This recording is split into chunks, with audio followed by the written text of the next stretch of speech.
There's no place for you here."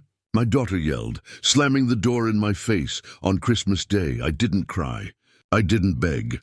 I just stood there, snow in my hair, heart in my throat. Then my phone rang. A name I hadn't heard in 40 years lit up the screen. Before we continue, subscribe to the channel and tell us where you're listening from in the comments. I'm Frank Miller, 72 years old last September. Retired high school history teacher from Albany. Nothing special about me, really. My wife Linda passed 4 years ago. Cancer took her quick. Since then, it's just been me rattling around in our old 2-bedroom house that suddenly feels too big and too quiet. Sarah is my only child, my pride and joy. I still remember the day she was born, February 12th, 1982. Coldest damn day of the year, but I felt nothing but warmth holding that tiny bundle. Linda and I, we gave everything to that girl, everything, when Linda died. Sarah seemed to change, distant, always busy with her husband Tom and their kids. My grandchildren Emily and Jake, 15 and 12 now, good kids. At least they used to be. "We should get together more often, Dad," Sarah would say on our monthly phone calls. "The kids miss you." But somehow those get-togethers never materialized. Always an excuse. Soccer practice, work events, someone had a cold. So when she called me a week before Christmas, actually inviting me over for the holiday, I nearly fell out of my recliner.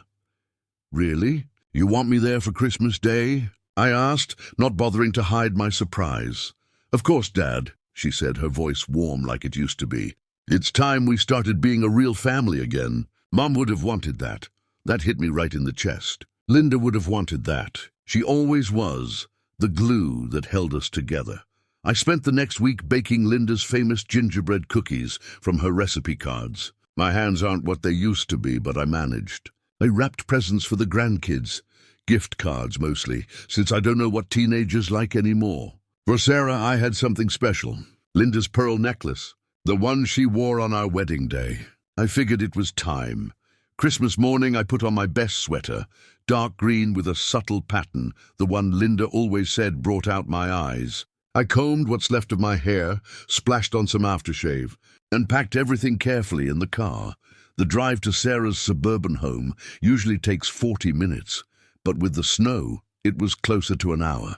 I didn't mind. Christmas music on the radio, memories of better days filling my head. I was going to see my family. Really see them. I pulled into a driveway at 11:30, right on time. Their house looked like something from a magazine. Perfect white lights outlining the roof, a tasteful wreath on the door. So different from the chaotic decorations Linda and I used to put up when Sarah was little. My arms were full, the tin of cookies, the bags of presents, as I made my way carefully up the slippery walkway. I rang the doorbell with my elbow and put on my biggest smile. The door opened.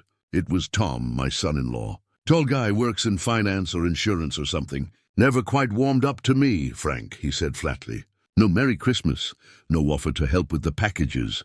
Just Frank, Merry Christmas, Tom," I said, trying to keep my spirits up. "Beautiful day, isn't it? Despite the snow?" He nodded and stepped aside to let me in. The house smelled amazing. Roasting turkey, cinnamon, pine from the massive tree in their living room. "Where are the kids?" I asked, setting down my packages on the bench in the foyer, in their rooms. "On their phones, probably," Tom said, checking his watch. "Sarah's in the kitchen." I made my way through their immaculate home, everything in its place. No sign that a family actually lived there, except for the professionally decorated Christmas tree, with a small pile of elegantly wrapped gifts beneath it. Sarah was standing at the kitchen island, chopping vegetables. Her back was to me. "Merry Christmas, sweetheart," I said. She turned, knife in hand, and gave me a tight smile that didn't reach her eyes. "Dad, you're here." Not the welcome I'd hoped for, but I pressed on. "I brought Linda's, your mom's, gingerbread cookies. Made them myself." I placed the tin on the counter. Sarah glanced at it. "Thanks. We're trying to cut back on sugar, but maybe the kids will have some." That stung. Those cookies were a tradition. Sarah used to beg for them every Christmas. "I'll just go say hi to Emily and Jake," I said, retreating from the suddenly chilly kitchen. Upstairs, I found both kids exactly as Tom had described, in their rooms, on their phones. They mumbled, "Hey, Grandpa," without looking up. I stood awkwardly in their doorways, trying to make conversation about school, friends, anything. One-word answers were all I got. These weren't the grandkids who used to climb all over me, begging for piggyback rides and stories. These were strangers, wearing my grandchildren's faces. Dinner was set for 2 p.m. I offered to help, but Sarah said she had it under control. So I sat in their living room, alone, looking at family photos on the walls. Plenty of Sarah, Tom, and the kids. None with me or Linda. It was like we'd been erased. When dinner was finally served, it looked perfect. Too perfect, like a photograph in a cookbook. We sat around the table, and Tom carved the turkey with surgical precision. "So, Dad," Sarah said as she passed the cranberry sauce, "how's the house?" "Same as always," I replied. Thinking of finally fixing that loose step on the back porch come spring. "Maybe it's time to think about selling," she said casually. "It's a lot of house for just one person." I nearly choked on my water. "Sell the house?" "But that's our home, where you grew up. It's just a thought," she said, exchanging a look with Tom. "A lot of people your age are downsizing, moving into communities with people their own age. I'm not ready for a retirement home," I said firmly. "Not a retirement home," Tom interjected. "A 55-plus community, less maintenance, more social opportunities." The conversation moved on, but I couldn't shake the feeling that they'd discussed this before. Planned it even. After dinner, we moved to the living room for presents. The kids opened their gift cards from me with about as much enthusiasm as you'd expect. Sarah opened the small box containing her mother's pearls. And for a moment, just a moment, I saw my little girl again. "Mom's pearls," she whispered, running her fingers over them. "She wanted you to have them," I said. "I've been waiting for the right time." Sarah looked at me, really looked at me for the first time that day. "Thank you, Dad." Then Tom cleared his throat, and the moment was gone. He handed Sarah a small envelope. "Your turn." She opened it and pulled out what looked like a brochure. Her eyes widened. "Really? You did it?" Tom nodded, looking pleased with himself. "All booked. 3 weeks in Europe. Paris, Rome, Barcelona. Just like you wanted, but—" Sarah looked at a calendar on the wall. "This is for February." "What about the kids?" "My parents are going to take them," Tom said smoothly. "It's all arranged." I sat there, confusion washing over me. February was when I was supposed to have my knee surgery. Sarah had promised to help me afterward. She knew I couldn't manage alone. "Sarah," I said quietly, "what about my surgery? You said you'd stay with me for a few days, remember?" The room went silent. Sarah and Tom exchanged another one of those looks. "Dad," she said slowly, "we need to talk about that. We think it would be better if you looked into a short-term care facility for your recovery." My heart sank. "A facility? But you promised—" "Things change, Frank," Tom cut in. "We have lives too, you know. We can't put everything on hold." "I never asked you to put anything on hold," I said, my voice rising slightly. "Just a few days of help after surgery. That's all." "Dad, please don't make this difficult," Sarah sighed. "We've already looked into some places.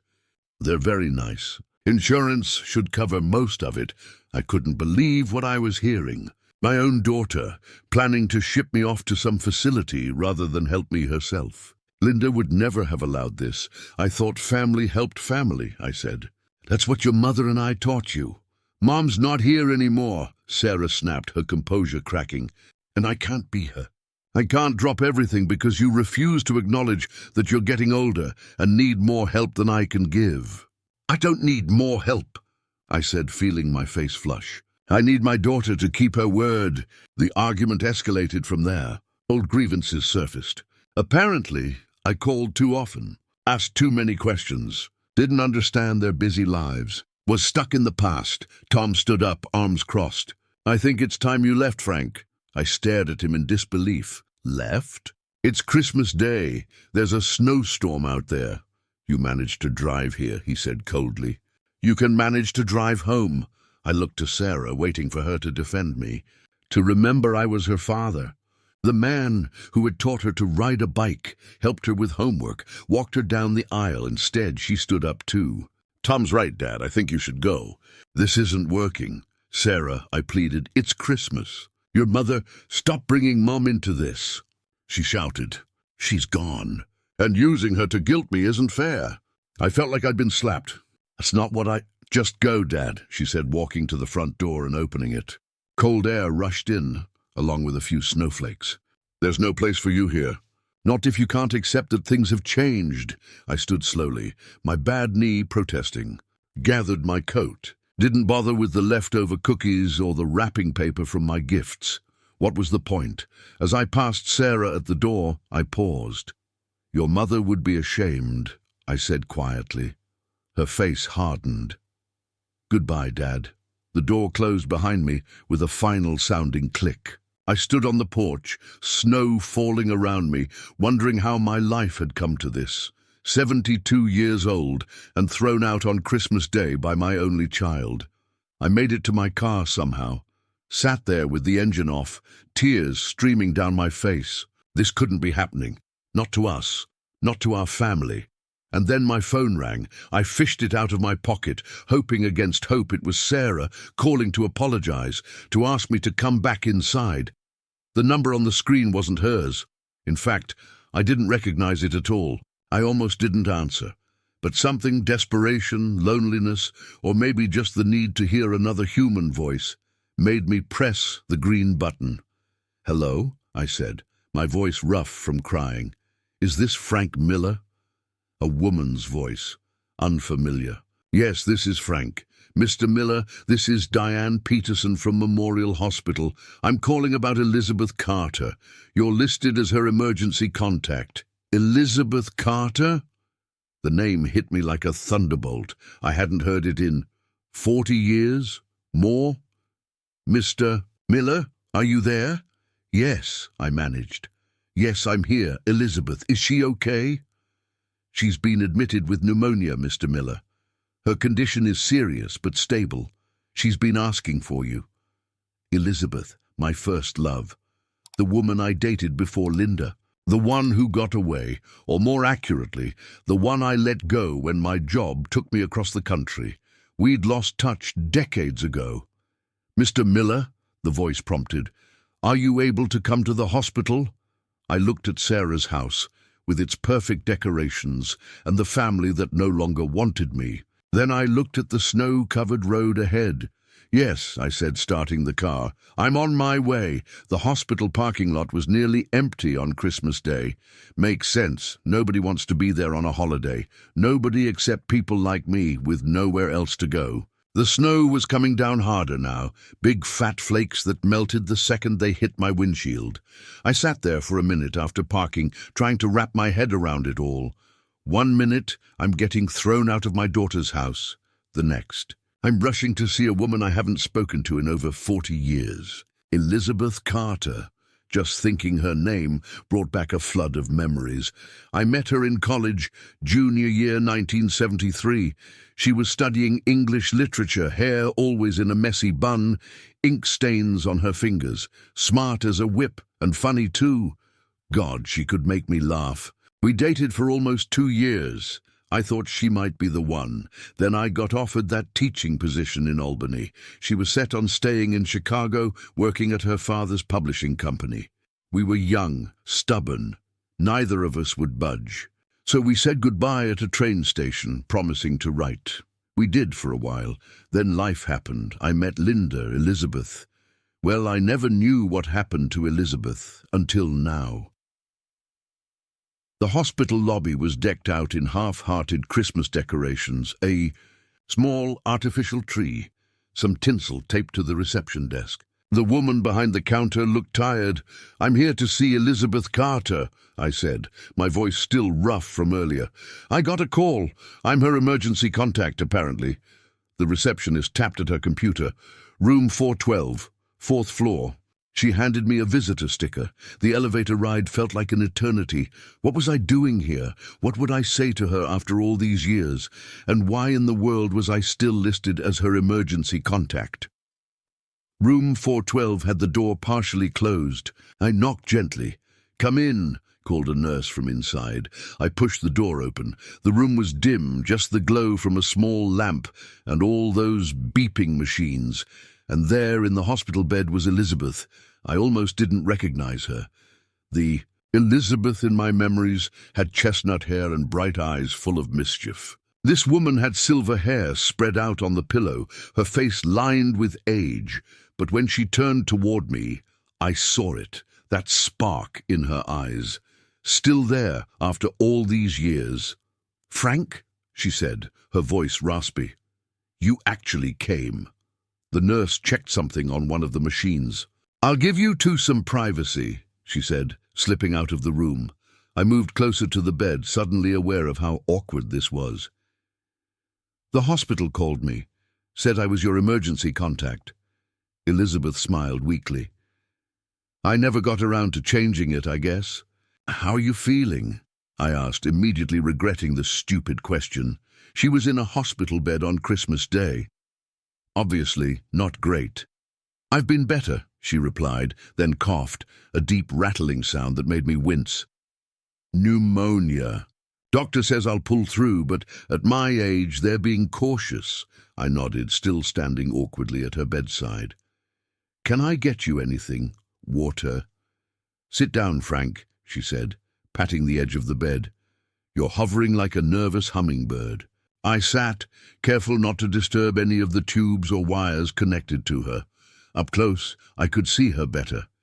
70 years old, just like me, but still beautiful in a way that made my heart ache. "So," she said after a moment, "why are you alone on Christmas?"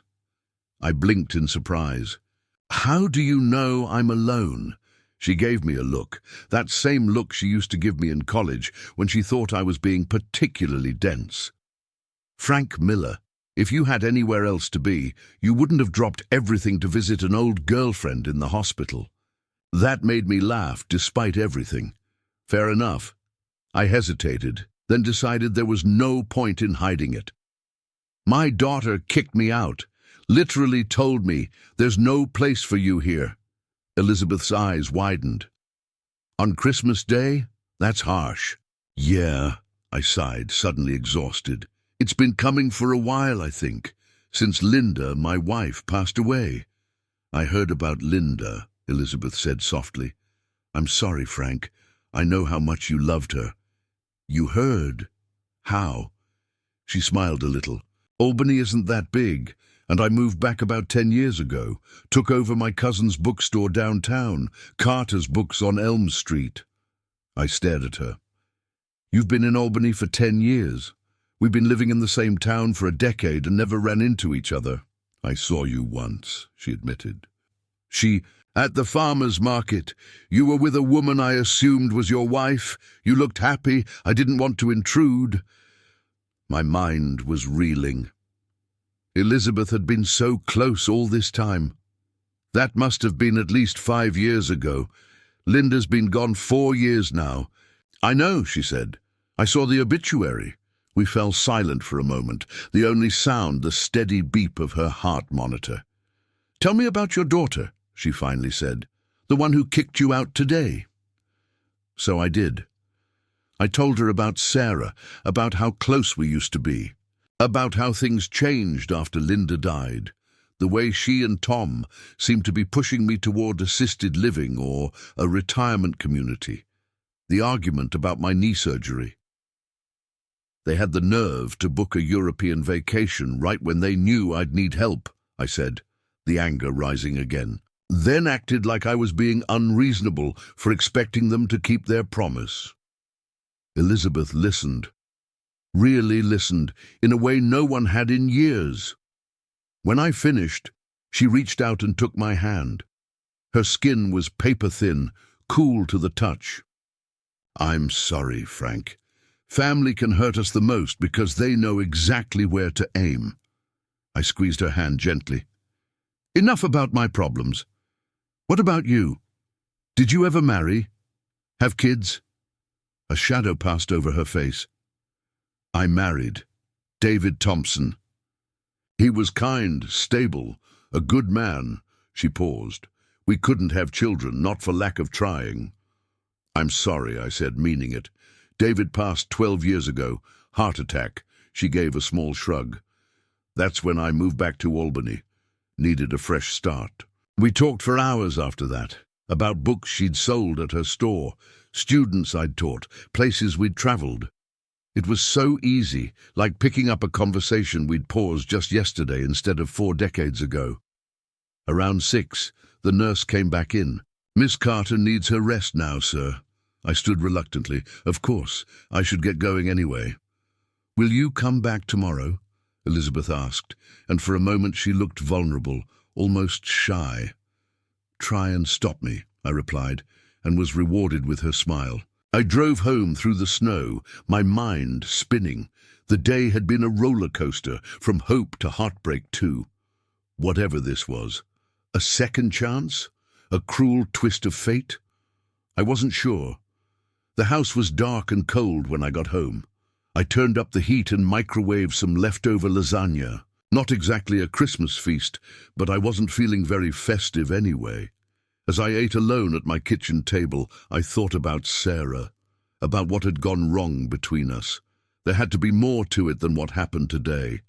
People don't just change overnight. On a hunch, I went to my office and booted up my ancient computer. Linda had set up an email account for me years ago. I rarely used it, but Sarah had insisted it was the easiest way to reach her. I had 27 unread emails. Most were advertisements or spam, but 3 were from Sarah, dated over the past few months. I opened the oldest one first. "Dad, I'm forwarding you information about Sunny Pines, the assisted living community Tom and I toured last week. I really think you should consider it. The house is too much for you to manage alone, and they have excellent care for when your knee gets worse. They have an opening coming up in February. Think about it, okay? Sarah, February, the same month as my surgery, the same month they'd now planned their European vacation." I opened the next email. "Dad, I noticed you didn't respond to my email about Sunny Pines. Did you get a chance to look at their brochure? Tom knows the director, and he can put in a good word if you're interested. Also, about Thanksgiving, we're actually going to Tom's parents this year. I meant to tell you on the phone, but forgot. Sorry for the late notice, Sarah, and then the third, sent just a week before Christmas. Dad, I know we haven't connected much lately, but I'd like you to come for Christmas dinner. There's something Tom and I want to discuss with you in person. It's important. See you on the 25th at 11:30. Sarah, I sat back in my chair, a cold feeling spreading through my chest. This hadn't been a spontaneous invitation. They'd planned it. Planned to use Christmas Day to convince me to move into Sunny Pines. And when I resisted, when I reminded Sarah of her promise to help after my surgery, things had exploded. But why? Why were they so determined to get me out of my house? I went to bed troubled, questions swirling in my mind. Sleep didn't come easily. The next morning I woke to my phone ringing. It was Sarah. "Dad," she said, her voice clipped. "We need to talk about yesterday." "Yes, we do," I agreed, sitting up in bed. "That was quite a Christmas. You embarrassed us in front of the kids," she said. Making a scene like that. I couldn't believe what I was hearing. "I embarrassed you? You threw me out of your house on Christmas Day. Because you were being difficult," she snapped. "We're trying to help you, Dad. You're not getting any younger. That house is a money pit, and you can barely take care of yourself." "I take care of myself just fine," I retorted. "And what's your sudden interest in my house anyway?" There was a pause. Too long of a pause. "Sarah," I said slowly, "what's going on with my house?" "Nothing," she said quickly. "I just think it would sell well in this market. Give you a nice nest egg for retirement." Something clicked in my brain. The development. The new condos they're building near the park. "That's about half a mile from my house." Another pause. "What about it? Tom's company is involved, isn't it?" I remember him mentioning something about a big real estate project last summer. "Dad, you're not making any sense," Sarah said, but her voice had changed. Defensive now. "My house would be valuable to developers looking to expand that project, wouldn't it? Old neighborhood, big lots. Prime real estate. This is ridiculous," Sarah said. "I'm hanging up now. Call me when you're thinking clearly." The line went dead. I sat there, phone in hand, as pieces began falling into place. Tom worked for Meridian Investments. I'd seen their signs all over the new development. And now, suddenly, they were pushing hard for me to sell my house and move into Sunny Pines. Was it possible? Could my own daughter and son-in-law be trying to profit off my home, using my knee surgery as leverage? I needed to know more. But first, I had a hospital visit to make. Elizabeth looked better when I arrived that afternoon. She was sitting up, some color back in her cheeks. "You came back," she said, sounding pleased. "I promised, didn't I?" I set down the bag I'd brought. "I stopped by that little bakery on 4th Street. Brought you some decent food. Hospital stuff is terrible." "My hero," she said, peeking into the bag. "Ooh, cinnamon rolls. My favorite." I remembered, I said, and was rewarded with her smile. As she ate, I told her about the emails I'd found, about my suspicions regarding Tom's company and the development near my house. Elizabeth listened thoughtfully. When I finished, she said, "Have you checked the property records? Or looked into this Meridian Investments?" "Not yet. I'm not even sure how to do that. I have a friend," she said. "Marjorie, retired lawyer. She could help. You'd do that? Get your friend involved in my mess." Elizabeth reached for my hand again. "Frank, when that call came from the hospital, you dropped everything and came. On Christmas Day, let me help you now." I felt something warm bloom in my chest, something I hadn't felt in a long time. "Thank you," I said softly. "Besides," she added with a glint in her eye, "Marjorie loves nothing more than digging up dirt. She'll be thrilled." Over the next few days, as Elizabeth recovered in the hospital, a pattern emerged. I'd visit her every afternoon, bringing food or books or just my company. We'd talk for hours, about the past, about our lives, about everything and nothing, and with each visit, I felt more alive than I had in years. Meanwhile, Marjorie, a sharp-eyed woman in her 70s with a no-nonsense attitude, was indeed thrilled to help. She knew exactly where to look and what questions to ask. 4 days after Christmas, she met me at the hospital with a thick folder. "You're not going to like what I found," she said without preamble, spreading documents across Elizabeth's tray table. "Your son-in-law isn't just involved with that development. He's the project manager, and they've been buying up properties all around yours, but they haven't approached me directly," I said. Marjorie's eyes narrowed. "No. Instead, your daughter suddenly wants you to move to Sunny Pines. Convenient timing, wouldn't you say?" Elizabeth, now strong enough to sit in a chair beside her bed, leaned forward. "There's more, isn't there, Marge?" Marjorie nodded grimly. "Sunny Pines. Guess who sits on their board of directors? Thomas Reynolds. My son-in-law's name hit me like a physical blow. Tom is on the board of the place they're trying to send me to. It gets worse," Marjorie continued, pulling out another document. "I found this filed with the county 3 months ago. It's a power of attorney form." "For you, Frank?" I stared at the paper. "I never signed this." "Look at the signature," Elizabeth said softly. I did. It looked like mine, but it wasn't. Close, but not quite right. They forged my signature. I couldn't believe it. Wouldn't believe it. My own daughter? Marjorie looked at me with sympathy. "With this, they could sell your house without your consent. Claim you were mentally incompetent. Once you were safely tucked away in Sunny Pines, of course, the room seemed to spin around me. I gripped the arms of my chair, trying to steady myself. "I need to confront them," I said finally. "I need to hear them admit it." Elizabeth touched my arm. "Not alone, you don't. We'll go with you." "We." I looked between her and Marjorie. "I'm being discharged tomorrow," Elizabeth said. "Perfect timing for a confrontation, don't you think?" Despite everything, I found myself smiling. These two fierce women were ready to fight for me when my own family had betrayed me. "Tomorrow, then," I agreed. "We'll pay Sarah and Tom a visit." As I drove home that evening, a strange calm had settled over me. The pain was still there, the betrayal cut deep. But I wasn't alone anymore, and tomorrow I would face my daughter and demand the truth. I barely slept that night. How could I? My mind kept replaying every conversation with Sarah over the past year, looking for clues I'd missed. The gradual distancing, the sudden interest in my living situation, the convenient excuses to avoid spending time together. It all made a twisted kind of sense now. My own daughter, my flesh and blood, the little girl I'd taught to ride a bike and helped with math homework, the woman I'd walked down the aisle, Was she really capable of this level of deception? By morning I was exhausted but resolute. I showered, shaved, and put on my best sweater.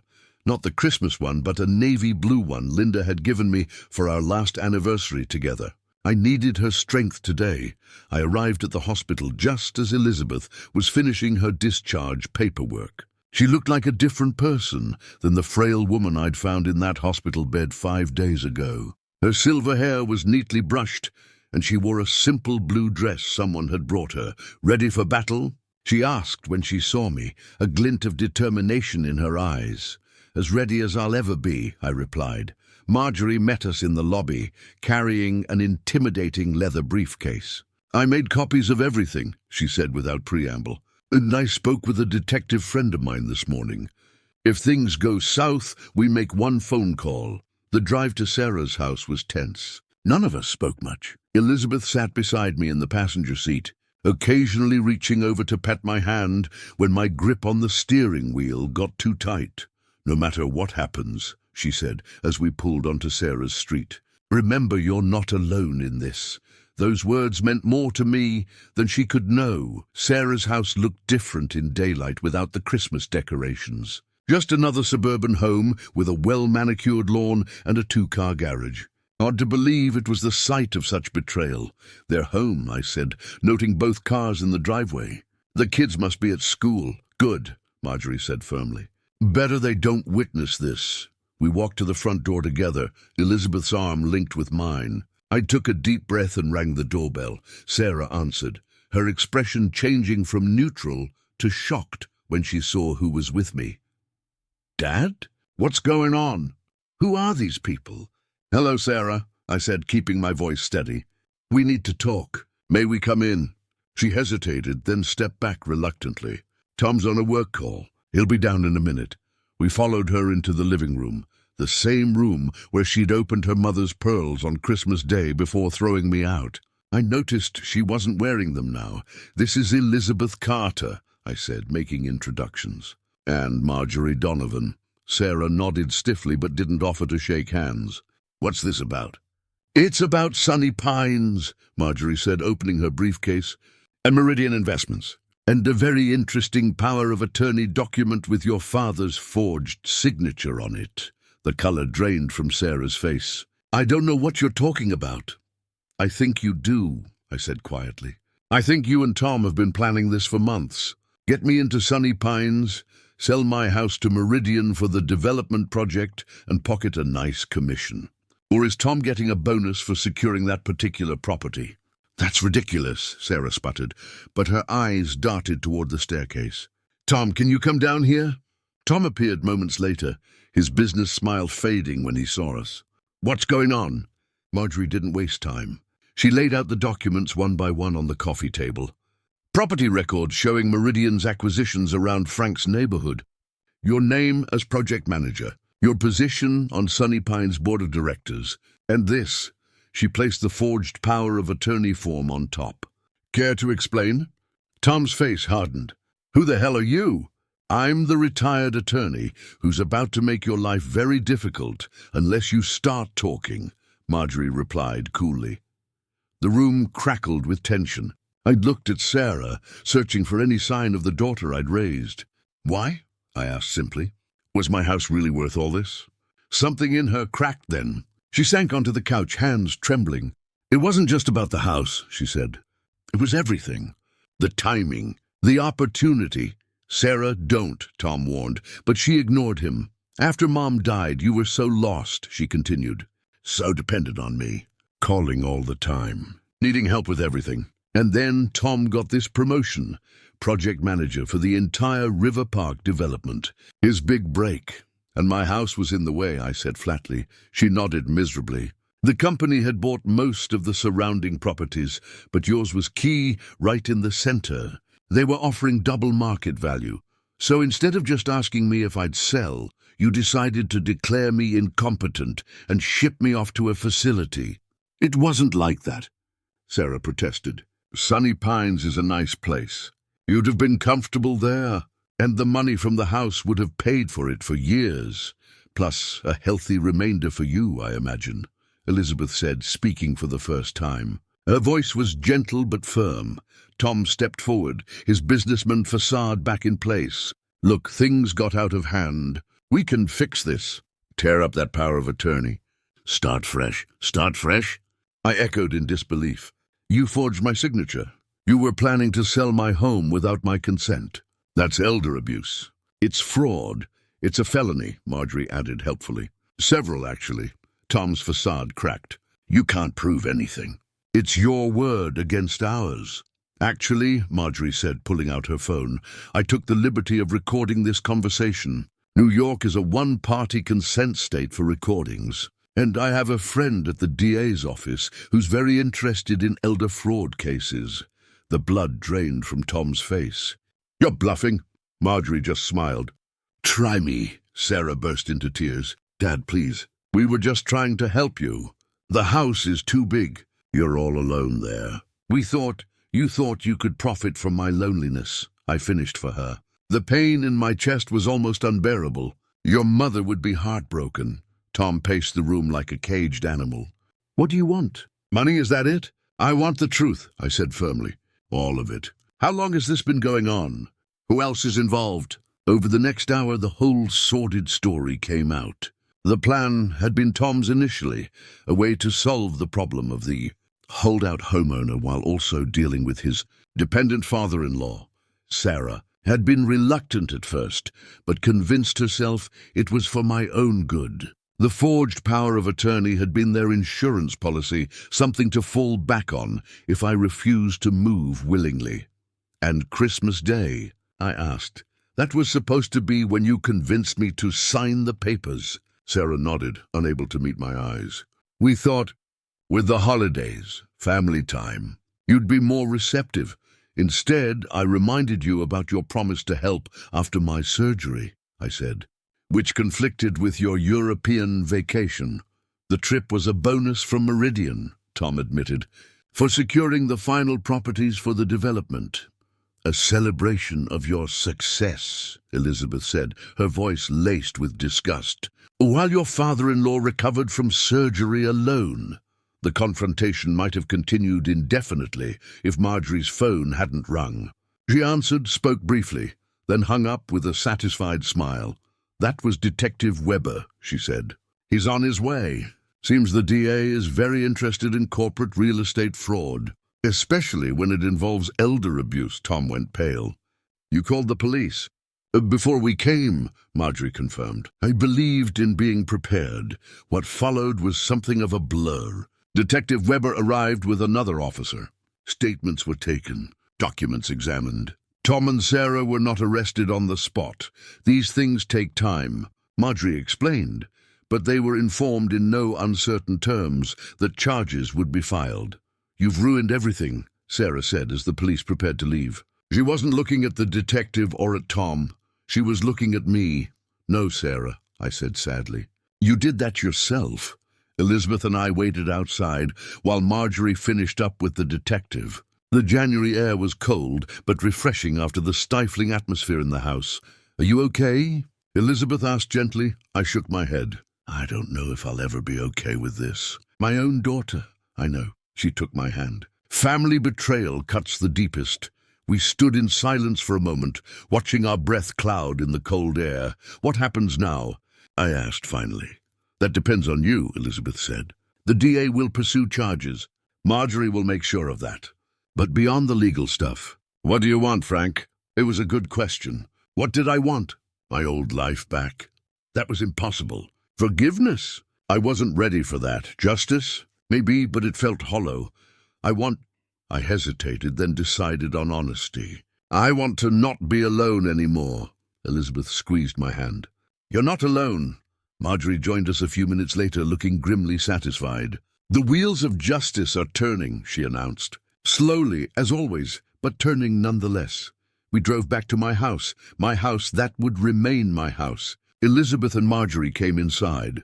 I made coffee. It felt strangely normal, these two women sitting at my kitchen table, discussing legal strategies and next steps as if we'd known each other for years. In a way, I had known Elizabeth for years. Known her and lost her and somehow found her again when I needed her most. The days that followed took on a rhythm. My knee surgery was scheduled for February 10th. Elizabeth, fully recovered from her pneumonia, insisted on helping me prepare. She and Marjorie became regular visitors to my house, bringing books, groceries, and most importantly, their company. The legal process ground forward. Tom was suspended from his position at Meridian when the investigation became public. Sarah called once, her voice small and broken, asking if I could ever forgive her. I told her I didn't know. It was the honest answer. 2 days before my surgery, Elizabeth came over with dinner, homemade lasagna, my favorite. As we ate at my kitchen table, she seemed nervous, playing with her fork more than eating. "What's on your mind?" I asked finally. She set down her fork and met my eyes. "I've been thinking about your recovery. After the surgery, Marjorie found a good home health aide," I said. "I'll be fine." "I know," Elizabeth nodded. "But I was wondering, would you mind some additional help?" "From me?" I blinked in surprise. "You want to help with my recovery?" "I want more than that, Frank," she said quietly. "I've spent the past 2 weeks remembering why I fell in love with you all those years ago. Your kindness, your integrity, the way you light up when you talk about your old students." She took a deep breath. "I'm not proposing marriage or anything dramatic, but maybe we could see where this goes." I reached across the table and took her hand. "Elizabeth Carter, are you asking me out while I'm about to have knee surgery?" She laughed, the tension breaking. "I guess I am." "Bad timing?" "Perfect timing," I corrected her. And yes to all of it. My surgery went well. Elizabeth was there when I woke up, reading a dog-eared paperback in the chair beside my bed. She moved into my guest room during my recovery, bringing along enough books to start a small library. We fell into an easy routine. Breakfast together, physical therapy exercises, afternoons reading or watching old movies, dinner at the kitchen table.